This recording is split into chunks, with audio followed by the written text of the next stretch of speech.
Geopolitical Risks and Their Impact on Global Financial Markets. El tablero global se mueve a golpe de geopolítica, sanciones, conflictos, transiciones energéticas, competencia tecnológica. Pero en medio del caos surgen oportunidades estratégicas. Carlos Ramírez, con voz de autoridad económica, política y regulatoria, nos presenta un lente global y directo.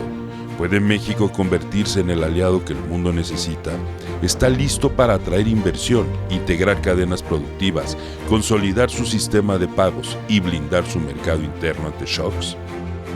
Este keynote no es un análisis de riesgo, es un manual de oportunidad, porque entender cómo la geopolítica impacta el capital permite no solo sobrevivir, sino transformar esas tensiones en crecimiento, empleo y desarrollo nacional.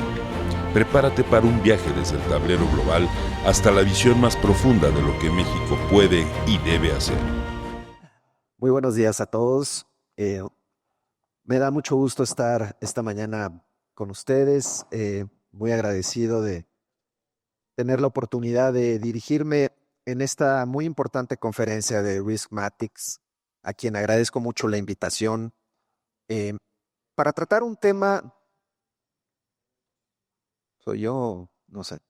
Para tratar un tema que está ciertamente en la mente de todos quienes estamos cerca de las empresas, los mercados, y que ha cobrado cada vez mayor relevancia, que es el riesgo geopolítico y el riesgo político en lo particular. ¿Sí?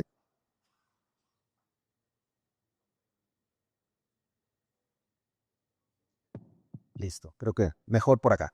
Además, la idea es estar un poco moviéndome, no estar fijo en el podium. Para platicar de este tema, estuve valorando qué era lo más útil que podía yo darles esta mañana en unos 35 minutos, que nos sacara un poquito de la coyuntura. Es decir, la coyuntura ciertamente está con una serie de factores de riesgo geopolítico presentes que no son triviales y que podríamos elaborar de manera más detallada. Pero tratando de salirnos un poquito de la coyuntura, decidí tomar más bien el rumbo de platicar un poco de las macrotendencias en geopolítica. ¿Cuáles son los factores que van a determinar y a conducir en los próximos años el riesgo geopolítico? Entonces, en ese contexto, déjenme comenzar simplemente para poner el terreno parejo en nuestra conversación, un par de definiciones muy sencillas que intentan simplemente clarificar a qué me estoy refiriendo con riesgo geopolítico. La posibilidad de que eventos relacionados con las relaciones internacionales afecten negativamente a empresas, a economías e inversionistas. Es decir, algo que ha ocurrido en los últimos años es que el riesgo geopolítico ha estado subiendo de manera consistente, pero una y otra vez ha quedado demostrado que las empresas y los inversionistas tienden a subestimar el riesgo geopolítico. Y ejemplos hay múltiples. En febrero del 2022, todavía había una infinidad de analistas que sugerían, y analistas y a su vez, digamos, el mundo en general, estaba con la idea de que Vladimir Putin no iba a invadir Ucrania y que finalmente estaba contenido por una serie de fuerzas exteriores. Sin embargo, se subestimó ese riesgo y cuando ocurrió la invasión, las repercusiones en los mercados, tanto los financieros como los, digamos, diversos mercados de productos, fue inmediata. Y seguimos todavía pagando una parte de la factura de lo que supuso haber subestimado ese riesgo que estaba ahí presente y latente y que sin embargo se dejó pasar. Otro riesgo muy claro, 2016, 4 de noviembre del 2016, todavía la mañana de la elección en los Estados Unidos, el porcentaje de empresas, de inversionistas, de analistas que anticipaban que Donald Trump iba a ganar la presidencia de los Estados Unidos era muy bajo. Y sin embargo ocurrió el cisne negro. Trump gana la presidencia en el 16 y otra vez en 24, aunque ahora con un poco más de precaución por parte de los mercados, se vuelve de alguna u otra manera a subestimar ese riesgo. En resumen, un poco lo que quiero en principio comunicar con ustedes es el tema del riesgo político, que es una derivada del riesgo geopolítico, las acciones, decisiones u omisiones del gobierno que pueden impactar adversamente la expectativa de retorno de inversionistas o la rentabilidad de empresas. Estos riesgos suelen ser subestimados por los participantes en los mercados financieros y las empresas. Y el mensaje que yo quiero transmitir a lo largo de esta charla es: hoy en día ninguna empresa y ningún inversionista puede darse el lujo de subestimar el riesgo que está asociado a la política. O si lo puede ignorar, pero a expensas de lo que supone una pérdida de valor o afectaciones a las cadenas de suministro o una afectación financiera. México, el 1 de junio del 2024, el consenso de la mayor parte de los análisis que se hacían sobre la elección mexicana era que el partido mayoritario, Morena, iba a ganar esa elección fácilmente, pero nadie anticipó 30 puntos de diferencia. Y a la mañana siguiente, cuando se confirma los 30 puntos de diferencia y lo que suponía y representaba en términos de la posibilidad de alcanzar la mayoría calificada en el Congreso, es que los mercados se vienen para abajo y no para menos. Desde entonces, en un año ha cambiado completamente el panorama político en México, con repercusiones en la economía y sus mercados. Entonces, para no subestimar el riesgo político, tratemos de entender algunas de las macrotendencias que están marcando el mundo, que van a estar de alguna manera determinando la vida económica y de los mercados en los próximos años y décadas. El orden mundial liberal, que se construyó después del fin de la Segunda Guerra Mundial, está en crisis. Está siendo cuestionado cada vez de manera más beligerante por parte de países, de participantes, de empresas. Y, digamos, este orden mundial de la posguerra, conocido como el orden liberal, digamos, no voy aquí a entrar a detalle, tuvo, digamos, como característica central en un inicio el mundo dividido en dos grandes bloques de influencia, la Unión Soviética, Estados Unidos. Eventualmente cayó el muro de Berlín, se derrumbó la Unión Soviética y el mundo se tornó unipolar. Básicamente durante 25, casi 30 años, el mundo fue unipolar, con los Estados Unidos como el único país hegemónico, digamos, a nivel económico y político del mundo. Fue una época de relativamente alto crecimiento económico, ciertamente con algunos altibajos en el proceso, sobre todo en los 70s, pero en general un periodo largo de crecimiento.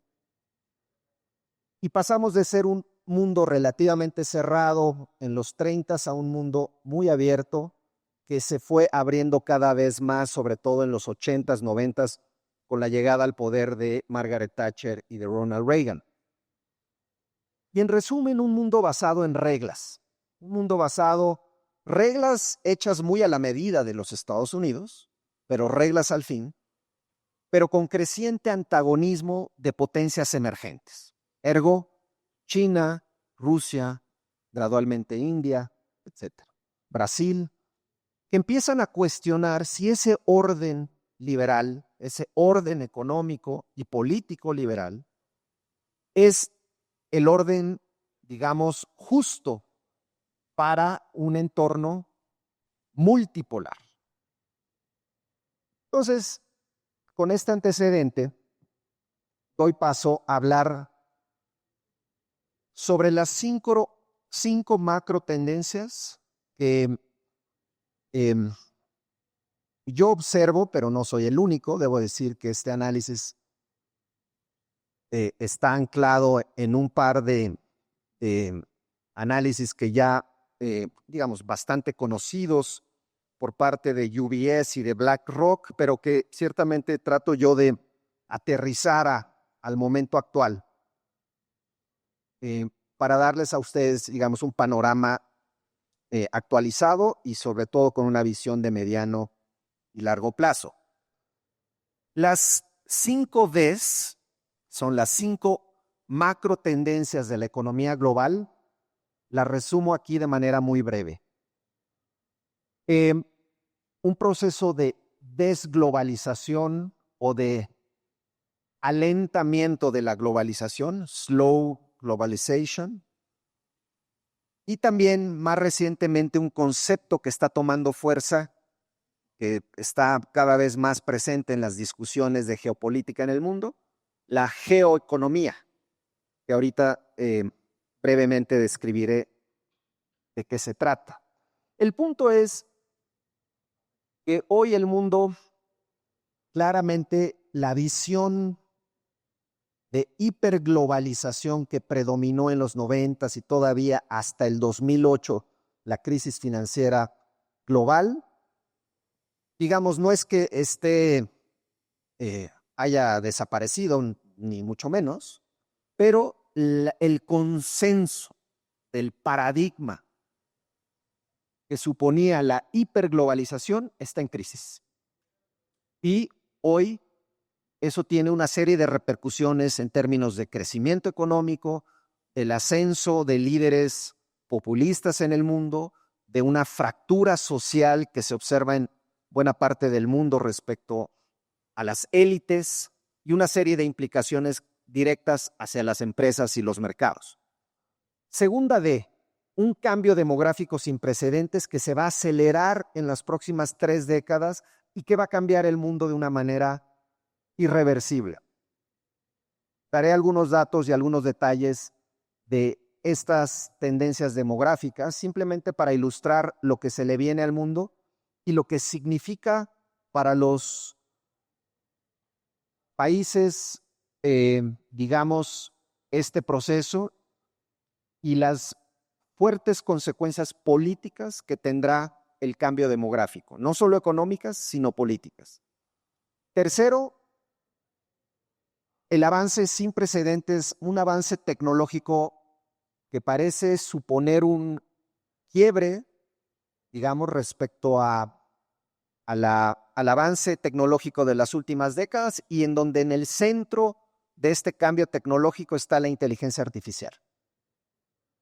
Con sus dudas todavía respecto a las implicaciones y las consecuencias que tendrá para el mundo, pero donde la lucha por la supremacía global, por tener la tecnología más avanzada en términos de la inteligencia artificial, la robotización, está a la vista de todos. El cuarto elemento tiene que ver con el cambio climático y la urgencia por el proceso de descarbonización que supone retos ingentes para todos los países, pero ciertamente para el mundo en términos de las consecuencias e implicaciones que tendrá un proceso de calentamiento global que parece seguir avanzando incesantemente y en donde los esfuerzos que se han hecho para abatir o mitigar este fenómeno parecen hasta el día de hoy muy insuficientes. Y quinto, los niveles inmersos en estos retos demográficos, de inteligencia artificial, de la necesidad de descarbonización, los países y las empresas se encuentran con niveles de endeudamiento récord. Y esto supone, por supuesto, tiene consecuencias en términos de los límites de qué pueden realmente hacer los estados, los gobiernos, en las próximas décadas para enfrentar estos desafíos. Estas son las 5 Ds. Déjenme elaborar algunos elementos de cada uno de estas 5 macro tendencias a nivel global. Entonces, la desglobalización o la geoeconomía. La geoeconomía, reitero, es un concepto, no es nuevo, pero es un concepto que ha tomado fuerza en los últimos años y que supone el uso de herramientas económicas, de políticas económicas por parte de gobiernos para avanzar, digamos, ciertos propósitos políticos. Ejemplo perfecto, Donald Trump y los aranceles. Es decir, Donald Trump sencillamente dice, ¿quieres tener acceso a mi mercado, el más importante del mundo? Perfecto, pero yo voy a imponer las condiciones. Y las condiciones son A, B y C en términos arancelarios, algunos países incluso condiciones más estrictas, como el caso de México, en términos de seguridad, migración. Es decir, apalancar los temas económicos con criterios políticos. Eso es la geoeconomía. Y lo que estamos viendo en todo el mundo es que los estados más potentes, más poderosos, están usando las herramientas, los instrumentos económicos para obtener objetivos políticos. Entonces, primer punto que quiero destacar es, este es un reporte de Goldman Sachs que quizá algunos de ustedes ya conocen, no es un reporte muy reciente, tiene un par de años, y lo que hizo Goldman Sachs fue pronosticar el PIB de prácticamente todos los países del mundo para los próximos 50 años, llegando hasta el 2075. Y claro, lo primero que destaca en esta tabla es que la preeminencia de Estados Unidos como superpotencia y como principal economía del mundo va a cambiar en los próximos 25 años. Es decir, ya el ascenso de China, por supuesto, ha sido suficiente para colocarlo como la segunda economía del mundo. Esto medido, por cierto, en dólares constantes, no en dólares poder paridad de compra, porque en dólares paridad de compra, de hecho, China ya está prácticamente del tamaño de Estados Unidos. Pero ciertamente las primeras posiciones en el mundo respecto al tamaño de las economías va a cambiar de manera muy significativa en las próximas décadas. Y esto parece, ciertamente pronosticar el PIB un año es difícil, pues ya diremos 50, ¿no? Pero lo que queda claro es que el mundo va a cambiar en términos de los países que ocupan hoy las primeras posiciones en torno a la supremacía económica.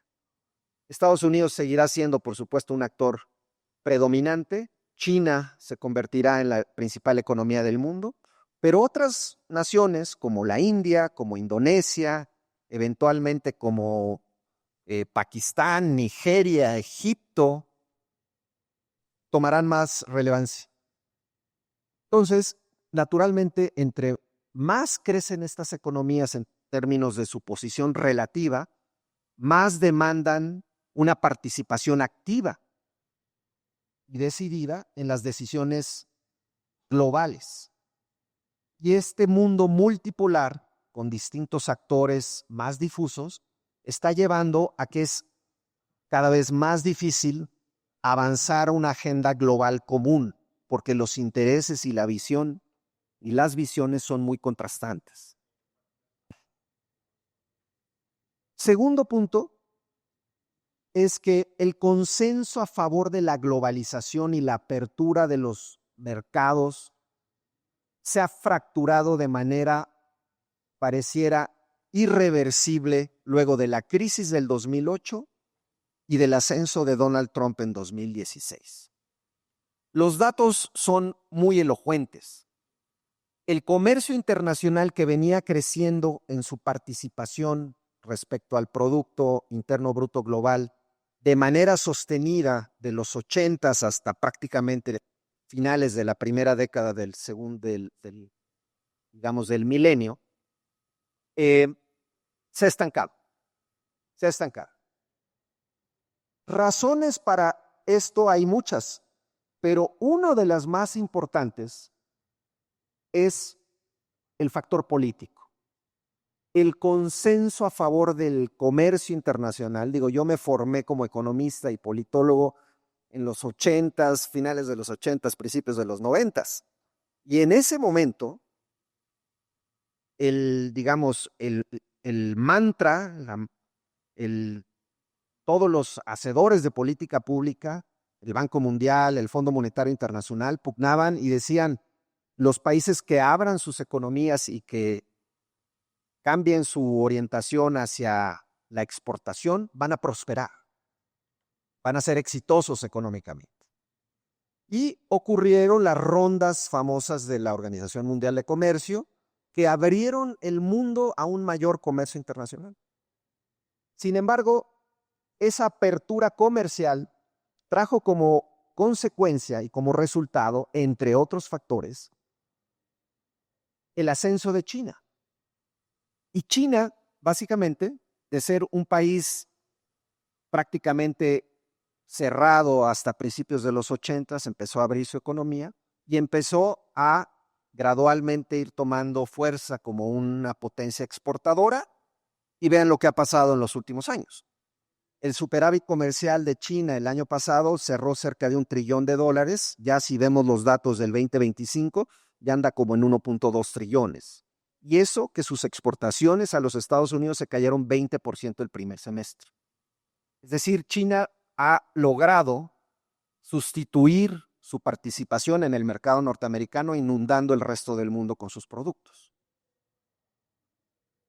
Y el ascenso de China como potencia exportadora condujo a un fenómeno, a consecuencias políticas relevantes en diversas partes del mundo. El más visible, por supuesto, Estados Unidos. Y en Estados Unidos, el famoso shock de China, del cual se ha escrito mucho, fracturó políticamente a la sociedad norteamericana y básicamente hoy tenemos a una ciudadanía en buena parte del mundo, esto no consecuencia exclusiva de China inundando el mundo con sus productos, pero ciertamente como un factor relevante. Hoy tenemos a una ciudadanía en el mundo que ve el rumbo de sus países de una manera negativa. Es decir, hay un enorme pesimismo en la ciudadanía respecto al futuro de sus países. Es más claro en los países quizá desarrollados. En el caso, por ejemplo, de algunas naciones, Francia, Corea, Holanda, Japón, el pesimismo es 7 de cada 10 ciudadanos ven el camino que siguen sus países en mal sentido. En el caso mexicano, por cierto, vale la pena señalar, hasta antes de la elección de Sheinbaum, más o menos el 60% de los mexicanos decía el país va por buen camino. En los últimos 12 meses se ha invertido la proporción de quienes ven el camino positivo y negativo. Es decir, hoy está más cargado hacia que 6 de 10 ven el camino negativo que positivo. Entonces, como conclusión, voy a avanzar un poco más rápido. Este primer elemento de la desglobalización es un fenómeno, no quiere decir que el mundo ya no, el comercio internacional no va a seguir creciendo, no quiere decir que las empresas no van a seguir buscando penetrar con sus productos nuevos mercados, no quiere decir que el mundo financiero, los flujos de capital se van a detener enteramente, pero quiere decir que hay hoy una serie de limitantes políticas hacia una mayor globalización. ¿Qué viene hacia adelante? La rivalidad China-Estados Unidos como eje de las relaciones internacionales de las próximas décadas. Hay quienes auguran que el ascenso definitivo de China, en ningún momento previo de la humanidad, el ascenso de una potencia vis a vis un hegemón como Estados Unidos, ha terminado bien, es decir, ha terminado sin una guerra. Entonces, hay quienes pronostican que en las próximas décadas podría haber un conflicto militar entre los dos hegemones por la supremacía. Creo que estamos lejos de observar una situación de esas características, pero esa rivalidad abarca todos los ámbitos, por supuesto económico, político, militar, tecnológico. El comercio internacional con mayores fricciones, más proteccionismo, vulnerabilidad de las cadenas de suministro, gobiernos más participativos en sus economías, es decir, el famoso consenso de Washington está muerto.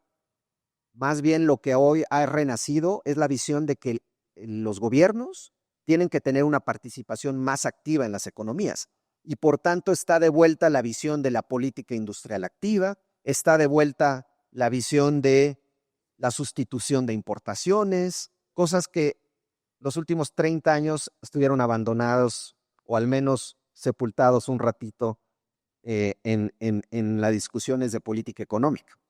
Y cuarto, una política impredecible con ciudadanos volátiles. Y esto no es menor. Si los ciudadanos están enojados, frustrados, resentidos con las élites, ¿qué pasa? Pues fácilmente cambian de opinión y pueden traer a políticos a la escena que prometen resolver los problemas difíciles de corto plazo, que plantean los problemas como de resolución sencilla y que dividen a las sociedades en el pueblo bueno y las élites malas. Esas figuras han resurgido en el mundo y por tanto el populismo está muy presente hoy en el mundo, porque tenemos ciudadanos muy enojados y resentidos que están cuestionando el modelo económico liberal. Bueno, vamos al segundo punto, demografía. El mundo va a cambiar de manera dramática, un mundo que hoy somos más de 7,000 millones. Los pronósticos de las Naciones Unidas es que llegaremos a un tope más o menos como de 9,500 millones y empezará a bajar la población. Pero más allá de esto, lo importante es la composición de la población global en las próximas décadas. Se va a más que duplicar la población mayor de 65 años. Los niños, nadie quiere tener hijos hoy en el mundo, excepto en África, donde sigue habiendo una tasa de crecimiento poblacional muy importante. Pero en el mundo desarrollado y incluso en el mundo en desarrollo, las tasas de natalidad han colapsado de una manera mucho mayor de lo que los expertos demógrafos anticipaban. Y esto va a tener consecuencias muy importantes desde la óptica política. Los países desarrollados, digamos, cuya composición aquí pueden ustedes apreciar, hoy ya es un continente envejecido o son países envejecidos, pero todavía va a crecer como en 100 millones el número de adultos mayores. Pero ¿qué va a pasar en el mundo, digamos, en desarrollo? Se va a triplicar el número de adultos mayores en cuestión de 25 años. Esto solo para ilustrar algunos de los grandes temas que trae el cambio demográfico. Europa, su población de 0 a 19 años se va a colapsar de una manera muy intensa durante los próximos 25 años, mientras que la población de 0 a 19 años en África, que hoy representa el 18% de todos los jóvenes a nivel mundial, va a alcanzar 4 de cada 10 jóvenes en el año 2050. Es decir, África es el único continente del planeta que tiene una tendencia de crecimiento poblacional muy acelerada todavía y cuya transición demográfica va a tardar en darse la vuelta. Mientras que en Europa es exactamente lo contrario. ¿Cómo van a responder digamos, aquí se ve muy claramente el mundo, digamos, de pasar a ser la mayor parte un mundo relativamente de jóvenes, va a pasar a ser rápidamente un mundo relativamente de adultos mayores. ¿Qué implicaciones políticas tendrá este cambio demográfico? ¿Y qué implicaciones tendrá para las empresas y los mercados? Uno, muy claro, mayor dificultad para el crecimiento económico. Es decir, este crecimiento económico de los 80s, 90s ya es muy claro que ha venido para abajo en las últimas, quizá los últimos, después de la crisis del 2008, pero va a costar mucho más trabajo crecer por el simple efecto de la demografía, por el simple efecto de que hay menos población en edad de trabajar. Entonces, mayor dificultad para el crecimiento, países desarrollados con problemas fiscales que ya existen actualmente, pero que se van a agudizar para sostener su estado de bienestar, y al mismo tiempo una creciente necesidad de migración, pero políticamente la migración un tema radioactivo. Entonces, ¿cómo va a acomodar Europa la necesidad de tener más migración africana en el contexto actual donde la migración es vista ya de una manera negativa políticamente hablando? Y no digamos los Estados Unidos, donde si bien su proceso de envejecimiento poblacional va a ser más gradual, pero ahí están las necesidades de mayor mano de obra y migración en las próximas décadas, y se ha fracturado de manera irreversible el consenso a favor de la migración en los Estados Unidos. Los países en desarrollo habrán envejecido sin haber logrado desarrollarse, muy importante. Es decir, los países desarrollados hoy son países envejecidos, pero desarrollados. Los países en desarrollo están envejeciendo muy rápidamente sin haber logrado ser desarrollados. Y eso supone una serie de presiones muy fuertes políticamente hablando para los países que vienen envejeciendo. Los fondos de pensiones desacumularán los crecientes fondos de ahorro pensionario de una manera muy acelerada en los próximos 25 años, y los conflictos intergeneracionales entre los jóvenes y, perdón la palabra, y los viejos se van a intensificar de manera muy importante en la mayor parte de las sociedades del planeta. Salieron los datos del ENIG en México, de la Encuesta Nacional de Ingreso y Gasto, y de pobreza multidimensional, como saben, y uno de los datos que más llamó mi atención es la pobreza de los mayores de 65 años en México cayó 20 puntos porcentuales, del 18 al 24, es decir, de 45 se bajó a 25%. La pobreza de los niños de 0 a 11 años sí bajó, pero está hoy 20 puntos arriba que la de los mayores de 65. Es decir, es más, poco más de 20 puntos, 50%. 1 de cada 2 niños en México vive en la pobreza. Entonces, si bien el logro de bajar la pobreza entre los adultos mayores es loable, el problema es que estamos dedicando una creciente cantidad de recursos a los adultos mayores y no necesariamente a los niños. Y este fenómeno está ocurriendo en todas partes del mundo. La riqueza de la generación del baby boom en Estados Unidos es hoy claramente mucho mayor que la riqueza que está generando las nuevas generaciones. En fin, tercer elemento rápido, me quedan 12 minutos, calentamiento global. No hay ninguna duda de que este fenómeno se está acelerando.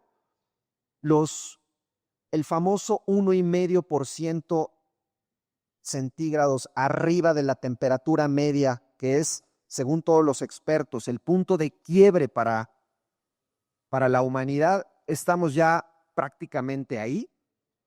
Y vean ustedes cómo se ha intensificado el número de días con esta, digamos, temperatura peligrosa.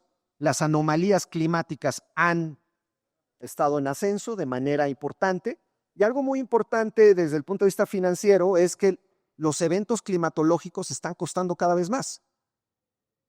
Estos son datos de Munich Re, que es la reaseguradora, una de las más grandes del mundo, y compare nada más el resultado del 2024 versus el promedio del 94 al 2023. 181,000 millones a 320,000 millones. Y esto solo va a crecer en los próximos años. Entonces, ¿por qué lo traje a colación en las famosas 5Ds? Porque el mundo está respondiendo como desarrollando nueva tecnología, buscando descarbonizar el mundo, es decir, abandonar o reducir nuestra dependencia de los hidrocarburos a través de las energías renovables. Y en general se ha tenido un cierto éxito en lograr bajar los costos de las nuevas energías, pero la matriz energética del mundo requiere cambiar mucho más rápido para poder enfrentar, digamos, las próximas décadas, lo que se avecina en términos de, digamos, de calentamiento global. Y los últimos reportes que han salido de la Organización de Energía, la EIA, de los últimos reportes de BP y de Shell, con estadísticas y pronósticos energéticos para las próximas décadas, nos dicen que los hidrocarburos llegaron para quedarse. Es decir, estamos lejos de la idea de abandonar los hidrocarburos como principal fuente energética global. Pero al mismo tiempo tenemos urgencia de cambiar nuestra matriz energética. Entonces, ¿por qué traigo esto a colación en una conversación de geopolítica? Porque el tema energético está en el centro del corazón de las disputas geopolíticas de los próximos años. Y lo estamos viendo con la guerra de Rusia y Ucrania, más allá de las ambiciones hegemónicas y la nostalgia de Putin de volver al mundo pre-caída del muro de Berlín. La realidad es que detrás de la idea de la invasión de Ucrania también hay una disputa por los recursos naturales. Entonces, eventos climatológicos extremos cada vez más recurrentes, la lucha por la supremacía tecnológica en las tecnologías energética y alimentaria. China hoy es el principal, pareciera tener una ventaja comparativa tecnológica respecto a Estados Unidos en el desarrollo de estas energías. El mundo requiere inversiones muy importantes en las próximas décadas. ¿De dónde van a salir esos recursos? Los mercados financieros están listos para financiar o no esta aventura. Y la cooperación internacional cada vez más difícil. Es decir, el mundo necesita cada vez más una acción colectiva común para hacer frente al cambio climático. Pero la rivalidad geopolítica que prevalece hoy en el mundo y que está intensificándose, está haciendo cada vez más difícil esa cooperación. En términos de la cuarta de la digitalización y la inteligencia artificial, Goldman Sachs estima que 18% de la fuerza laboral va a desaparecer a raíz de el surgimiento y, digamos, la adopción gradual y cada vez más acelerada de la inteligencia artificial. La Organización Internacional del Trabajo, un reporte de este año, estima que ese número más o menos anda como en 24%. Es decir, un cuarto de todos los puestos de trabajo que hoy vemos en el mundo van a desaparecer, según estas estimaciones, en las próximas 3 décadas. ¿Qué implicaciones políticas tendrá eso para el mundo? ¿Cómo van a responder los gobiernos frente a esta realidad? ¿Cómo regular la inteligencia artificial? Por otro lado, hay también grandes expectativas de que la inteligencia artificial sustituya o de alguna manera contrarreste el fenómeno del envejecimiento poblacional en términos de elevar la productividad global y elevar el potencial de crecimiento económico del mundo.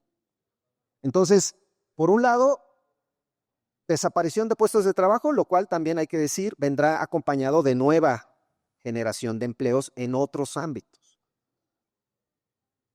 Un reto político, pero por otro lado también aquellos países que logren adaptarse mejor a este cambio tecnológico tienen el potencial de elevar su productividad y por tanto su potencial de crecimiento. Según McKinsey, si bien la inteligencia artificial va a tener un impacto muy disruptivo en los mercados de trabajo de prácticamente todo el mundo, más en el mundo desarrollado que en el mundo en desarrollo, pero el mundo en desarrollo no está a salvo y sobre todo por la adopción lenta, más lenta de parte del mundo en desarrollo. Pero McKinsey es optimista en el sentido que dice, a la par de esta desaparición de empleos, se crearán 18 nuevas arenas de, digamos, o sectores a la luz de la inteligencia artificial. Entonces, en resumen, y ya para terminar, el cambio tecnológico que supone la digitalización, que digamos tiene como hoy su eje principal el desarrollo de la inteligencia artificial, trae oportunidades, riesgos. ¿Qué dimensión de cambio se avecina? Nadie creo que puede predecirlo. Hay quienes están del lado de la visión de que va a ser un cambio sin precedentes en la historia de la humanidad. Hay quienes están en la visión de que es una burbuja y esto eventualmente va a terminar desinflándose. Pero lo que no cabe duda es de que es un reto global y hay una pugna muy grande entre China y Estados Unidos por ser el hegemón en el desarrollo de la inteligencia artificial. Sam Altman, digamos, el desarrollador el director de OpenAI, dijo esta semana que le preocupaba mucho que China estaba avanzando mucho más rápido de lo que se imagina el mundo en materia de inteligencia artificial y robotización. Lo dijo esta semana. Entonces, grandes efectos políticos, sin duda, y el surgimiento de nuevas industrias. Habrá ganadores, habrá perdedores. Y finalmente el quinto punto, la deuda global. Según el IIF, que es la fuente más certera de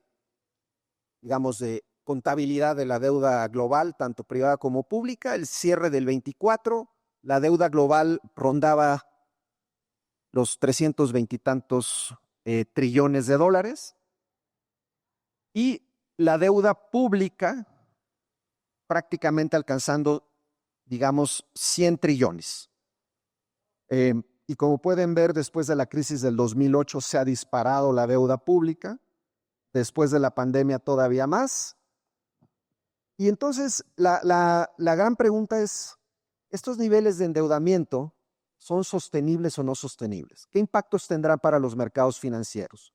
¿Cómo limitarán las ambiciones geopolíticas de China y de Estados Unidos y de Rusia y de Europa estos niveles crecientes de endeudamiento? Aquí solo traje el G7 más China, sus niveles de endeudamiento, casi todos los países arriba del 100%, excepto Alemania, y bueno, el caso japonés que hoy está viviendo las consecuencias de este endeudamiento con una situación en sus mercados de bonos cada vez más complicada.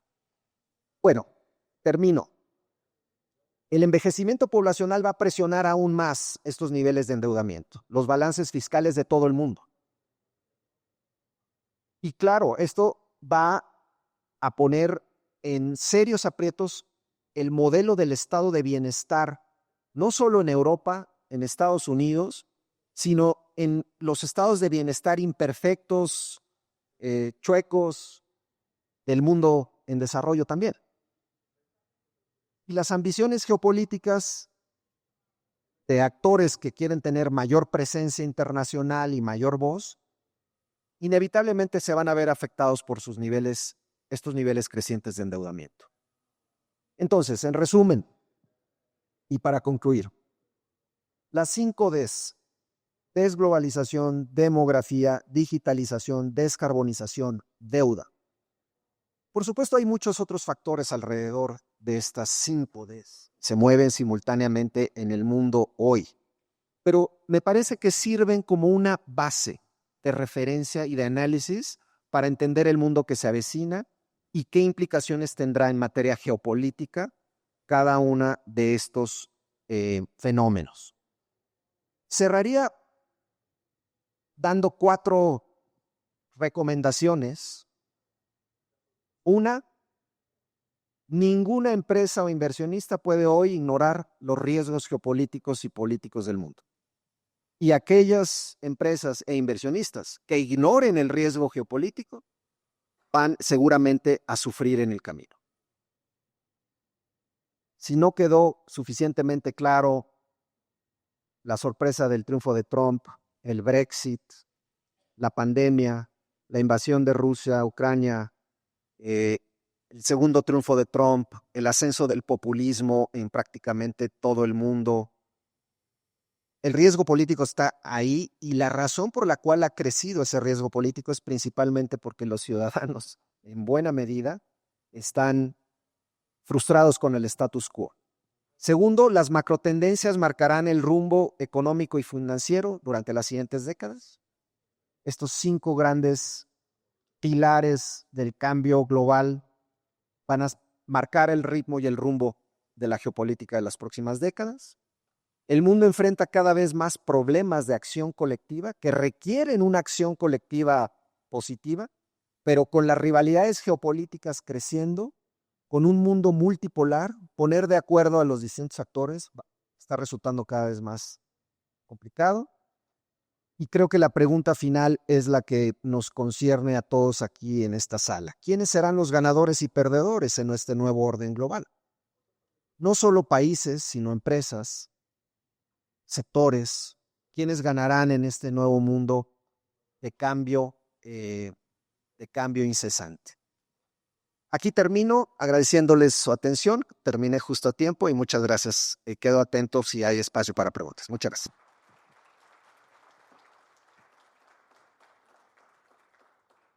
Carlos, muchas gracias por una presentación tan completa y tan diversa. Creo que simplemente para cerrar, una pregunta muy sencilla. Claramente hemos visto en el conjunto de factores que mencionas, hay una erosión de la democracia liberal alrededor del mundo, erosión de la democracia en general, dicen algunos autores. La democracia liberal fue el contexto de los mercados liberales, de los mercados financieros libres, el flujo del capital, etcétera. ¿Puede haber mercados financieros libres, eficientes, como los hemos vivido en los últimos 20 años, en un mundo en que la democracia liberal no prevalece? Gran pregunta, me podría quedar aquí otra horita. Me parece que las experiencias que se han tenido en los últimos años en países en donde se ha vivido una erosión de la democracia liberal, nos hablan de que el sector empresarial, las empresas, los inversionistas, se adaptan, digamos, al entorno político en el que vive. Ciertamente, el mundo liberal ideal de los mercados abiertos y la democracia liberal está en crisis. Me parece que el reto para las empresas y los inversionistas es adaptarse a esta nueva realidad política. Yo creo que sí pueden convivir, pueden seguir siendo exitosos las empresas, pero ciertamente con consecuencias sectoriales importantes. Es decir, gobiernos más discrecionales, gobiernos que eligen ganadores, ¿no? El riesgo del crony capitalism, gobiernos que tienen menos transparentes, gobiernos con más corrupción, gobiernos que eligen sectores, gobiernos que quieren participar más en la actividad económica. Todos esos factores que trae acompañado de alguna u otra manera la erosión de la democracia liberal en el mundo, ahora son parte de la ecuación que los inversionistas y las empresas tendrán que adaptarse a esa nueva realidad. México es un ejemplo perfecto de este ejemplo de lo que se avecina en los próximos años en un entorno político de mayor concentración de poder, de desinstitucionalización, de, digamos, una enorme discrecionalidad y poder del gobierno actual y del régimen actual. Y con eso tendremos que trabajar. Damas y caballeros, un gran aplauso a Carlos Ramírez.